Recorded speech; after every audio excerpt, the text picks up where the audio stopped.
নমস্কার বন্ধুরা, আবারও চলে আসলাম তোমাদের সাথে শেয়ার করার জন্য এই যে জলপাইয়ের আচারের রেসিপি।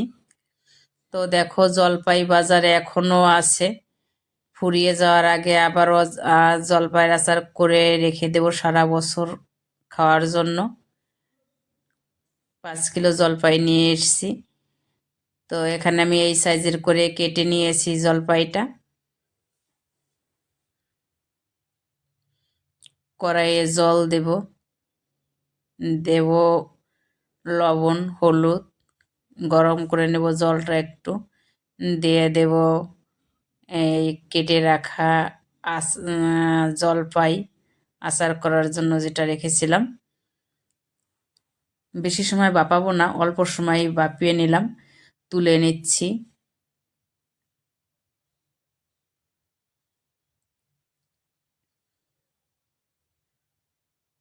কড়াইয়ে তেল দেব আর শুকনো লঙ্কা, মৌরি ফোড়ন দেবো। তোমরা চাইলে পাঁচফোড়নও দিতে পারো, আমি মৌরিটা দিতেই ভালোবাসি। মৌরি দিয়ে দিলাম। এখানে রেখেছি দেখো, ওই যে রসগোল্লার শিরা জ্বালিয়ে রেখেছিলাম টিফিন ক্যারি বাটিতে ফ্রিজে। দিয়ে দেব শিরাটা।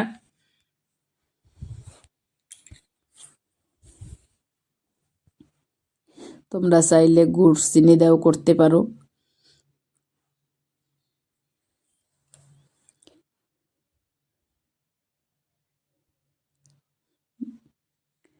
এই যে দেখো, আমার শিরাটার প্রায় হয়ে এসছে, তার কেটে যাচ্ছে। দিয়ে দেব জলপাই, সাদা লবণ, বিট লবণ।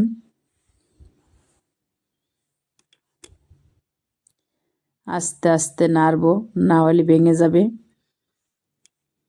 জলপাইটা। আমরা ছোট সময় যেরকম কাঠি দিয়ে কুল মাখা খেতাম, ঠিক ওই রকমই করবো আমি এই জলপাইয়ের আচারটা। একটু ঢাকা দেব, বেশি সময় ঢাকা দেব না। নামিয়ে নিলাম। আস্তে আস্তে নেড়ে নিলাম। বন্ধুরা, এই যে দেখো, আমি সাদা সর্ষে ভাঙা করে রেখেছিলাম, এই সর্ষেটা দিয়ে দেব। এতে স্বাদটা অন্য রকমের আসবে।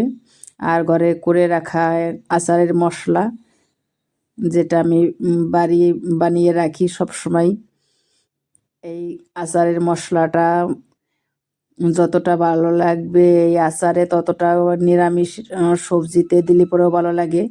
এই যে আমার আচারটা কমপ্লিট। দেখা হচ্ছে নতুন আর একটা রেসিপিতে।